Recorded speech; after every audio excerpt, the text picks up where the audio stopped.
Hello everyone, Nitsa Gamer here, or at least Nitsa Gamer from the past. Hey everybody, Nitsa Gamer here in the present, which will soon be past, and this is going to be the commentary to my Sonic Forces review, Part 1. A review where I still have not released Part 2, at least up to this point, but I will release Part 2 pretty soon, hopefully. I have been working on Part 2. I will get it out. I promise I will get it out. There's just been a lot of problems with it getting out, and I will address what those problems are and why I've been delaying the review. But yeah, as of now, today on November 7th, it is Sonic Forces' second birthday. It's hard to believe that Sonic Forces is 2 years old. I mean, holy crap, like, time flew by so quick. I remember when this teaser trailer was like the new thing when this was announced alongside Sonic Mania. And of course, when people thought that this character was Bubsy at some point, that was actually pretty hilarious. And oh my god, the hottest Sonic character of all. You know, screw any female characters, screw whatever hot male characters there are. Infinite is the hottie that we're going for. No wonder why Infidget is like the most popular ship on Twitter and maybe DeviantArt and Ink Bunny. I don't know. I just know that it's like the most popular Sonic ship ever since Sonic Forces came out. But yeah, anyways, so, Sonic Forces, my overall opinion on it is that I do like it. I do like it, but it is a very flawed game for sure. I'm not denying that there is definitely problems. There is poor decisions made in terms of, like, the game design and all that, and the trailer definitely does show a lot more promise than what we did get in the final game, which may pretty much spark controversy for like false marketing and whatever, but to be honest, I don't think it's really as disappointing as say something like No Man's Sky, where practically the whole thing was practically just one freaking lie.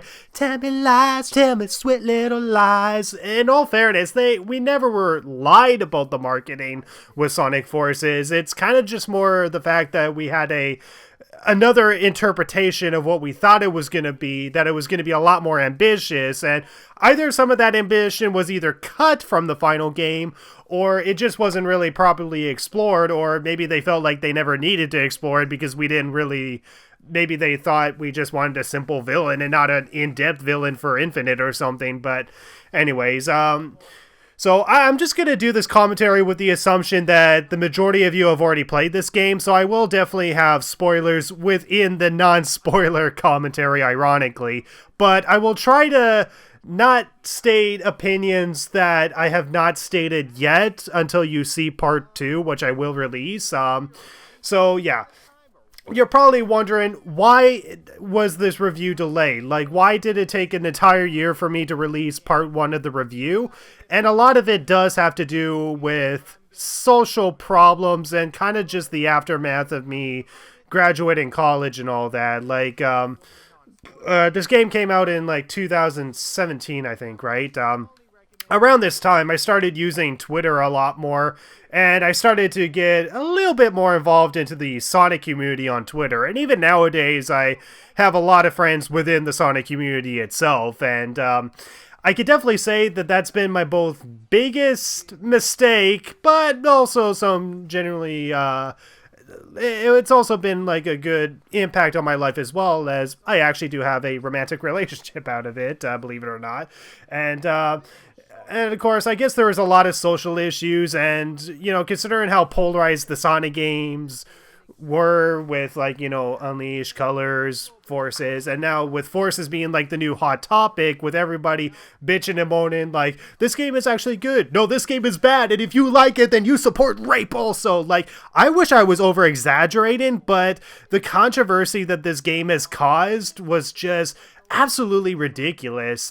And, you know, the whole point of me doing Part 1 and Part 2 of the review is, so with Part 1, you know, a lot of it is mostly a positive review, but you might be surprised to know that when you do reach Part 2, that's where I'm going to have most of my criticisms, is within Part 2. And, yeah, like, I was actually genuinely surprised when I saw the overall comments. Like, unfortunately, this video did not get as liked as my top 7 Sonic 06, Rise of Lyric, or Sonic Mania countdown, But there were people who did disagree with me, but said that they respected my opinion and whatever. Like, I don't think there's anybody that's like, you are supported mediocrity and whatever, how dare you, Nitsa? And thankfully there's no one that has done that, but unfortunately I've seen people online that have done that, and it's just absolutely ridiculous, and it's resulted in some cancel culture, it's resulted in some bullying, it's resulted in just people acting like absolute dicks on the internet, and I wish I was over exaggerating that, but unfortunately that's honestly the truth. People were just acting like dicks on the internet, and because of that I've kind of been involved in some cancel culture drama myself, and unfortunately it's led to a lot of social issues that honestly kind of took up my time, and I kind of wondered whether or not if it was worth me finishing the Sonic Forces review. Like, is it really worth it? Is like this community really too far gone? Should I just move on to something else? But I've developed far into it enough already, so why not continue? And it took frickin' forever, and of course I was having my first relationship and such, but eventually I did get around to finishing part 1 and releasing it on November 7th of 2018, pretty much 1 year after the game's release. And here we are, November 7th of 2019, and I still don't have part 2 released. And I will definitely say part 2 is not only a longer video, but it's definitely the more ambitious one. And you'll see why once you see the video eventually. But yeah, a lot of the reasons why it took me forever to get the review out is because of social issues. Like, I have to constantly work. I'm always tired, I'm always out of fatigue, and there's just a lot of social drama, both online and real life, that just gets in the way, and it just demotivates me for the most part. In fact, honestly, I've been kind of demotivated of doing videos on Nitsa Gamer, and it's not for the fact that I've lost interest of doing videos, it's just with the drama, the issues on both social media, real life, and then of course you have like YouTube that is like changing its policy to the point that I'm practically making nothing off of monetization on YouTube. It was just getting ridiculous to the point where I was just losing inspiration.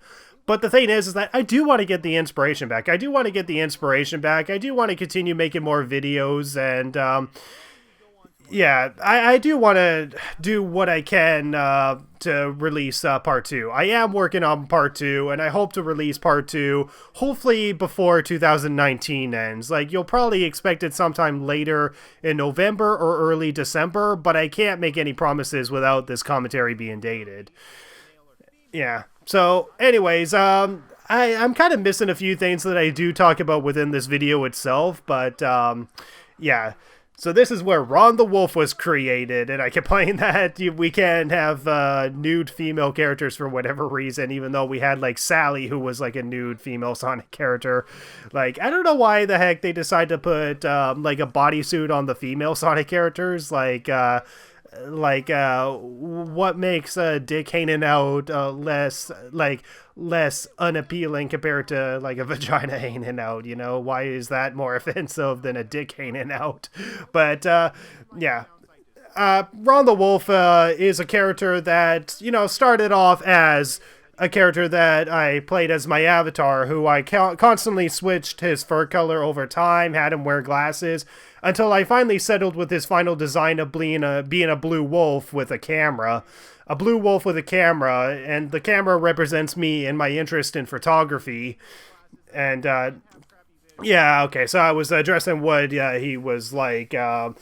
So he can change his fur color at any will, and he carries his camera everywhere with him. And I have like several different fan arts of this guy. Like, I have official fan art of this character, this original character now, and I've kind of fleshed him out a little bit more to be his own character. Like, honestly, I had fun creating an original character, and that's actually one thing that I will give credit to Sonic Forces, is that it has encouraged creativity among the Sonic community to create original characters.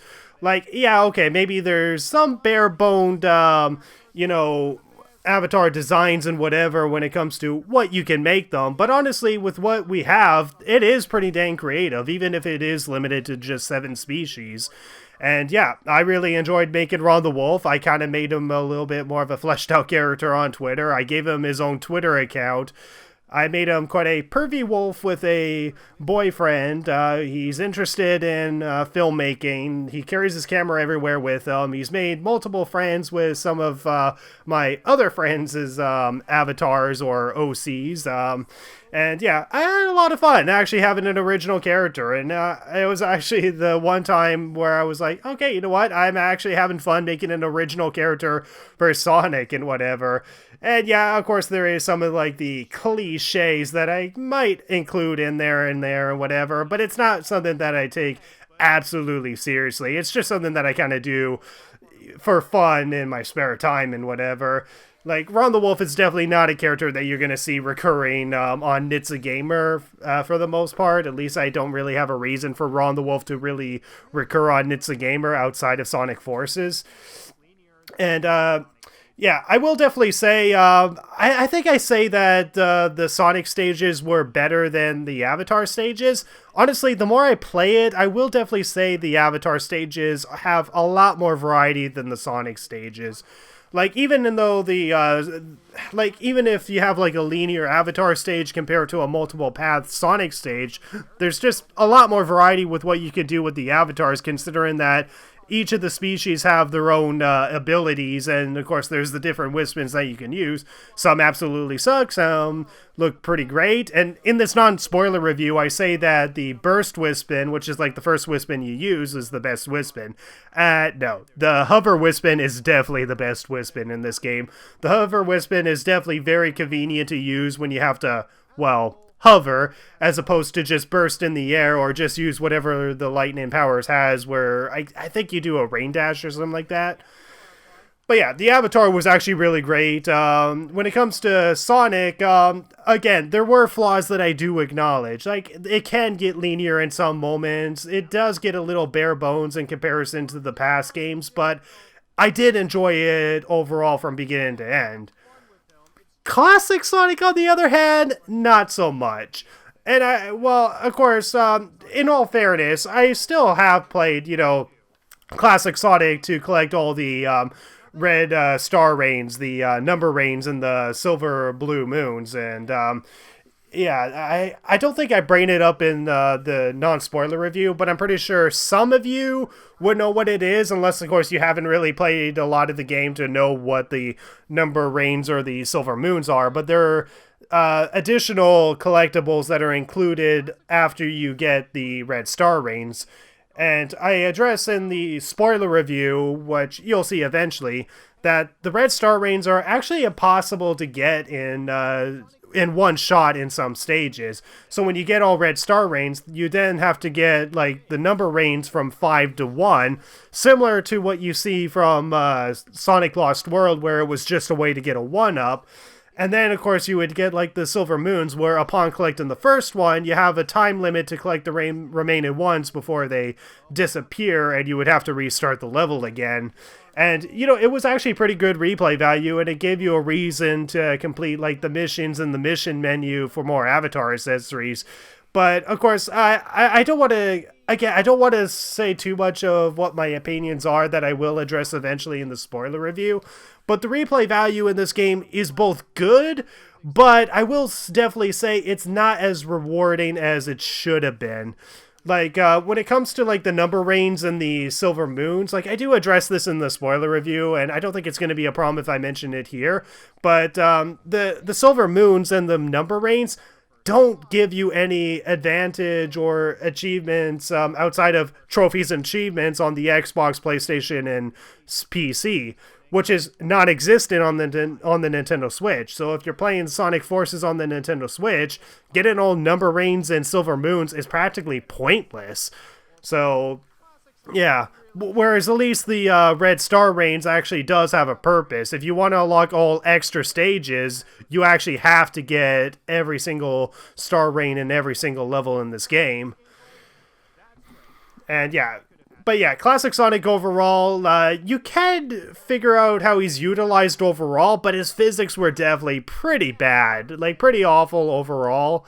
And it was just a lot more better in Sonic Mania and Sonic Generations. Like, like they did switch the gaming engine to a different gaming engine, and one of the upsides with the new gaming engine is that it can have a faster processing power, whereas for whatever reason, when they implemented Classic Sonic's design, not only can you tell that his inclusion was last minute, but it was just not good. It was not good physics. It just wasn't. It just didn't utilize what exactly Classic Sonic should feel like in Sonic Generations and Sonic Mania, or the classic Sonic games in general. Yeah. I love this moment, and I hate having to love this moment while knowing people cringe at this moment. But yeah, I really love that Sonic is, like, encouraging your avatar to press forward. Like, I feel like that's what, Sonic does represent. The heart of gold that inspires people, rather than be just the egotistical dick that some games, particularly, say, like Rise of Lyric, have portrayed him as. And, Sonic is supposed to be caring. Like, he can have his ego get ahead of him, but he does care for other people. And I felt like the tag team does really reflect that Sonic's personality a lot. And for the most part, his personality is pretty reflected really well here.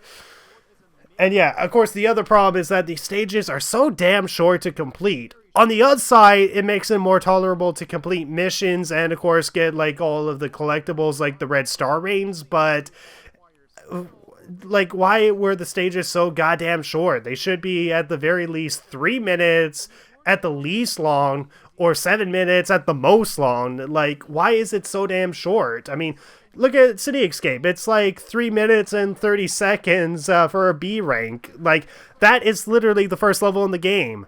So why the heck is literally every level in this game, like, under 2 minutes, unless, of course, you fail for whatever reason. But yeah, I wish I could just... I just wish I could talk more about what my opinions are overall, because if my overall opinion seemed too positive... I bumped the mic. If the overall opinion seemed too positive in part 1... Part 2 will definitely have a lot more criticisms, and I think I purposely left it as that, considering that most of the stuff that is spoiler-related is surprisingly the ones that are the negative aspects of the overall gameplay. And not to mention that with Part 1, I want to encourage people to play the game themselves before they... decide, okay, people say this is a bad game, so I'm just gonna judge it as a bad game and nothing more beyond that. Like reviewers are totally right and whatever. But, there was linear gameplay in other Sonic games, and even if they did have multiple ways to go, there was, like, these annoying puzzles in Sonic Heroes, and, of course, you got, like, the treasure hunting stages where even if the emerald pieces were at different places, sometimes it can take forever to find a piece, and sometimes you'll find a piece pretty fast. Like, the convenience can differ when it comes to, like, Sonic Adventure 2. So honestly, I will definitely say that even though Sonic games can be linear, they can be done right if they have enough variety. And I do think that Sonic Forces does have enough variety to not only make the replay value in the levels worth it. Sometimes you'll have to complete a stage more than once if you want to get all red star rings. The number rings should be very easy to get in one shot, whereas the silver moons do provide a legit challenge, and most of the times you'll have to, like, kill yourself to really get the silver moons, and it sucks. It just sucks how polarized this game is. Like, it sparked a lot of cancel culture and controversy on Twitter, and it was just really draining. It was just really, really draining just having to listen to all that bullshit, which thankfully has died out, which makes me worried that the overall message in part 2 of my review is going to be dated over time, but I'll just finish part 2. I am working on it. I'm going to make the dedication to work on it. I know I have, like, a Link's Awakening Let's Play that I started, but I think I'm going to put the Link's Awakening Let's Play on hold until I finally get the damn review out. I seriously need to get the damn review out. And actually, another problem for why the review wasn't out in time is because I used to edit it on my Mac computer, and it was a slow as hell computer. And then when I eventually got my PC that I'm using now, not only is it faster at processing and rendering, and I can play video games on it, yay, but I also had to transfer files over from my Mac computer to my new computer, so that way I could have the motivation to edit the Sonic Forces review again, because there was just no way I could go back to my old computer and go, oh yeah, I'm definitely going to get motivation out of this. I'm definitely going to finish it. And I think I did finish part 1 on my new computer once I transferred the files over. But the problem is that, actually, no, wait. No, did I finish? No. Oh, I forget. I forget if I did edit it on my new computer or if I edited it on my Mac computer. I forget if I finished this one on the older or new one. Because I know I had to find the files again to kind of reinstall, like, missing clips in order to restore the project back to what it was before. No, I think I actually encoded it on my old computer, and then I finally got to part 2 on my new computer. Dashing like a maniac, holding buttons going straight. Dashing through robots with barely button presses. I like to make fun of that.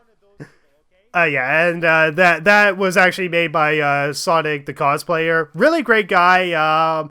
I've talked to him a few times. He's actually a pretty great guy. He made that badge for satirical purposes, and I think he actually made a badge similar to the Sonic movie as well, but I'm not sure if I can find that, but yeah. I have to be the fanboy where I'm like, you do know there is this worser game, right? I love that.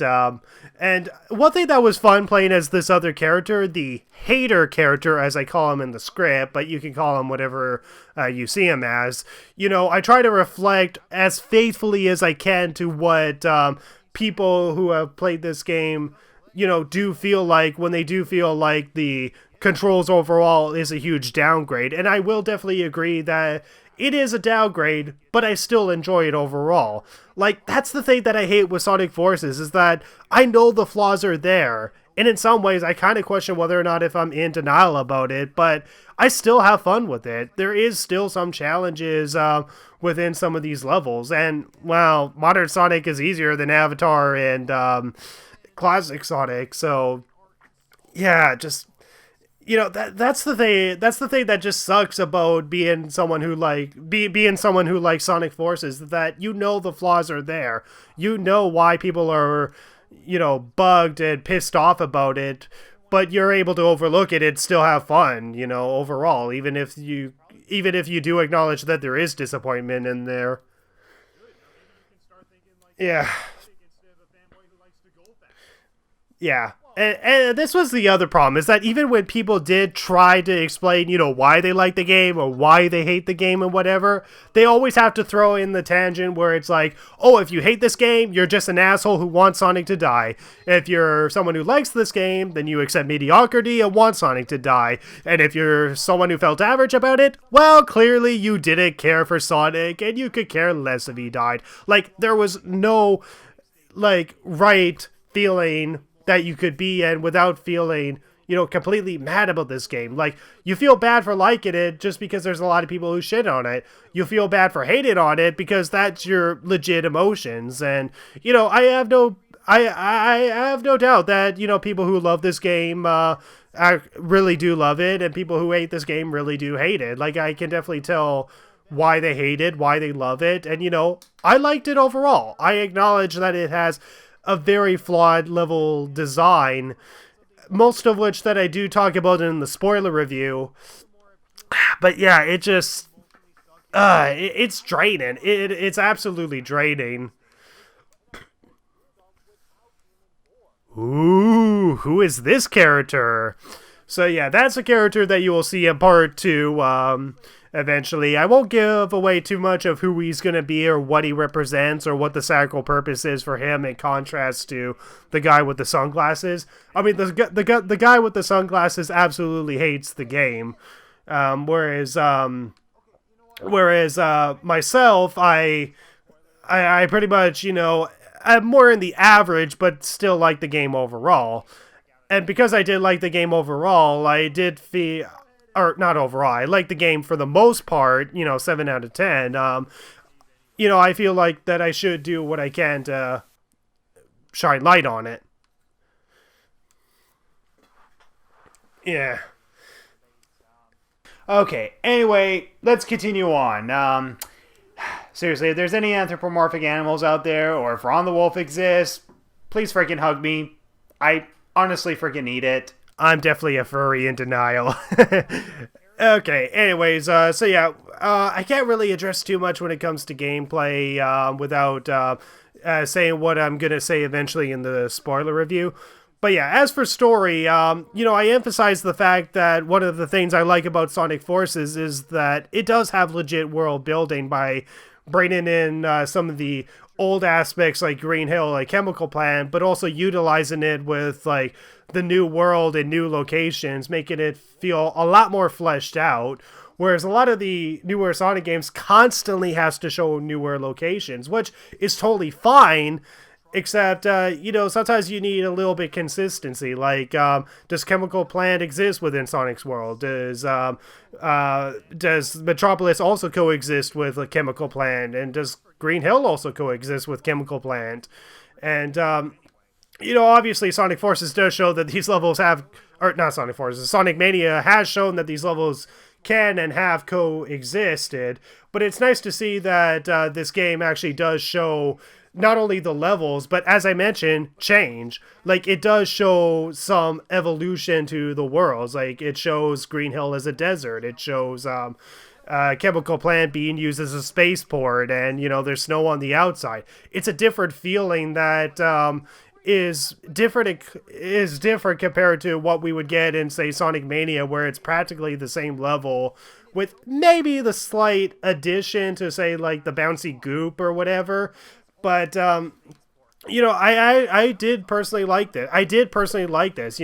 Only half of the levels in this game were levels from previous games, but they utilize it in a way where they show change or evolution or the destruction of the war. And, that's something that I feel like a Sonic game should do if they were to reuse a stage, is that they should show how much it has changed over time, or what the war has caused, or, why the heck is all the water drained out of Green Hill and it's only a desert now? On top of that, they add actual animal citizens to make this world feel like you're fighting for something. I hate this. I hate this part. I will definitely admit this is one bad write-in with my criticism, is where I say this world feels more diverse because you see the animals here, but literally it's just that one cutscene, and you really don't see them again until when they're like fighting Infinite and the final battle, where there's actually repeated animations with like similar characters within the backgrounds. Like, there's repeated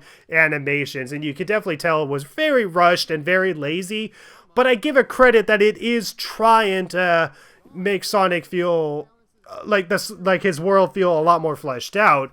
The only problem that I have with it is that I wish there was consistency on how humans coexist. Like, is the human world a different world? Is it the same world? Did humans always exist in the Sonic Forces universe? They just weren't shown, and we were just only shown a bunch of naked animals that only go up half our height or whatever.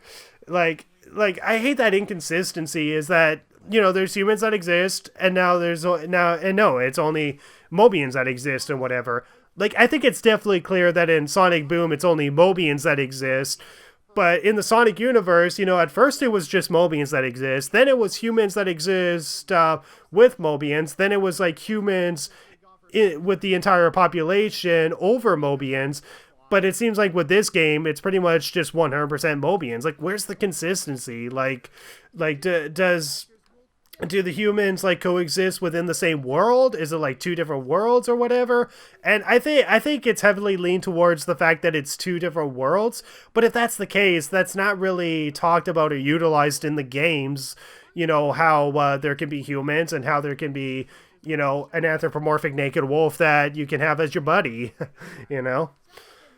And yeah, the villains. Definitely very underused for sure. I mean, at least Zavik and Metal Sonic are used as a boss fight. Shadow was at least used as a transition for the twist. But yeah, Chaos on the other hand, oh boy.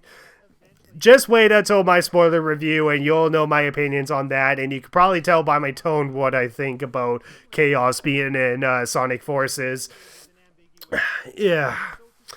But yeah, I will definitely say Chaos is probably the best Sonic villain in the entire Sonic franchise. I would say Shadow, but I consider him more anti-hero and hero as opposed to main villain.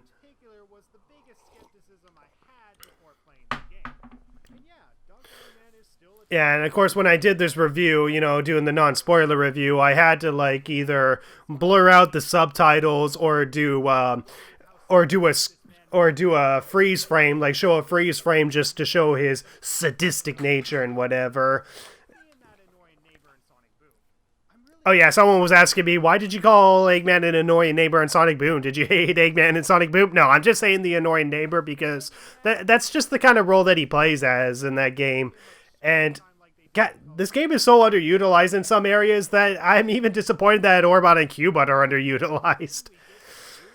And here we go. We get the hottest character in Sonic ever. You know, screw Blaze, screw Sally. I would date this guy over those girls any day. But yeah, Infinite is a character that I will dive more into in terms of his character in part 2. But I will definitely say I do like him. I do love the idea of it, and the moments that he does have when he's on screen are very badass and honestly more memorable than, say, Lyric, Black Doom, or even the Deadly Six himself. Like, I don't know, this guy, I just really like this character. I like the idea behind him, but of course the biggest problem is his overall character himself. Which is something that I will talk about in the spoiler review. I won't talk about it in the commentary. But yeah, it's something that I will talk about in the spoiler review. And in fact, I think it's the number one thing I go deep into depth to. But I will definitely say that if Sega does plan to bring Infinite back, I hope to God that they do bring Infinite back, because he's not in any of the spin-off games. He wasn't in Team Sonic Racing, he's not in Mario and Sonic at the Olympic Games for Tokyo, or any other spin-off games from what I know, or even Sonic Forces Speed Battle, you know, the very game that Infinite is in. All of the illusion villains are a playable character. Okay, well, Eggman's not a playable character from what I remember, but all the illusion characters, including Chaos, is a playable character in Sonic Forces Speed Battle, so why isn't Infinite also a playable character as well? And I think what many people, including myself, have predicted is that it could be possible that they're not using him in the spin-off games is because they do plan to use him in a future game. And if that's the case, I hope to God that they do add more character development. You know, give him a story arc. Give him Gadget the Wolf as a boyfriend. I don't care what you do. Just do something, you know. Make him a badass villain that is totally unredeemable. Make him have a redemption arc. You know, give us something more than what this game has given us. Like, I do like that there's a mystery behind Infinite, but there's just not enough answers that just makes him, a great character. And if they do redeem his character in a later game, then thank God, because I could definitely say he's the fourth best villain aside from Eggman, with the other three being Gerald Robotnik, Chaos, and spoiler, Clementine from The Dark Knight. You guys probably already know what that spoiler is anyways. Yeah, overall, this game has disappointing elements, but I did enjoy it overall. It's a 7 out of 10 game for me that I did enjoy, with some problems, but it does have good replay value. It has a fun avatar customizing thing. And, you know, I have customized a few characters, including a bear character and a tomboy bird character. And Rhonda Wolfe, I have pretty much utilized on Twitter. And again, that's probably the biggest positive that I will give Sonic Forces, is that it has encouraged original character creativity. I mean, yeah, original characters have already existed before Sonic Forces, but a good majority of my friends have started having original characters, or have an original character, or a Sonic Sona or a Sonic OC because of Sonic Forces, and that the character originated from Sonic Forces itself. I have a friend named Jack who has a cat named Jack the Cat, and Jack the Cat originated from Sonic Forces. And, you know, I have another friend who has a wolf named Taban the Wolf, and again, originated from Sonic Forces. And, you know, that's the one positive that I will give Sonic Forces, is that it has encouraged, like, creativity among the fan base. And it's sad when you see more creativity and character development among the Sonic fan base. And it's pretty sad when you have, like, sexual relationships with Infinite, both heterosexual and homosexual, that are just a lot more interesting compared to the character that they do give Infinite in the game. Like, in a way, I almost want Infidget to be canon, because it would honestly be a lot more interesting than this overall game with what they show of Infinite. Like, I like Infinite. I like the overall idea of him, and I wish he's utilized a lot more, and I hope to God that that's the case. And that's the reason why he's not appearing in the spin-off games, is because they're saving the maskless version of Infinite for either a bigger villain, a bigger plot, or a redemption arc, or maybe they might give him a wolf boyfriend. Who the freak knows? But whatever the case, I hope they do something with Infinite. Yeah. So yeah, not much I can say. Pretty much the reason I've been delaying the review, and of course part 2, is of course of social issues, relationship issues, the fact that I've been in a bunch of drama, cancel culture bullshit online because of difference in opinions or whatever. And yeah, and of course the fact that I had to swap files from my Mac computer to my PC in order to finish the review and such. But yeah, I am working on part 2. The biggest challenge is, of course, the live action portions, because sometimes I can have like a 10-line dialogue and I have like 31 takes that I have to choose from. And that alone can be very, very draining. So I think the one thing that does hold me back from the editing is the live action portions. And there's going to be a lot more of it with the guy in the sunglasses who hates the game and this mysterious character. And not only that, but I also hint at something here that I am very, very vague about. But you have seen this character before, who's about to Persona 3 himself. So yeah, there you go, guys. So that was my commentary for part 1 of my Sonic Forces review. There's really not much more I can say about it. Okay, go check Sonic the cosplayer out himself. He made the badge, and that was pretty great. Okay, I think that's pretty much all I could say overall. Go play Sonic Forces if you haven't already. Judge it from your own perspective and not based on what other people have said about it. And yeah, all I can say is thank you guys so much for watching this video. Be sure to like, comment, and subscribe. Follow me on Twitter. Follow Rhonda Wolfe on Twitter. And I'll see you guys in the next Nitsa Gamer video and part 2. Goodbye.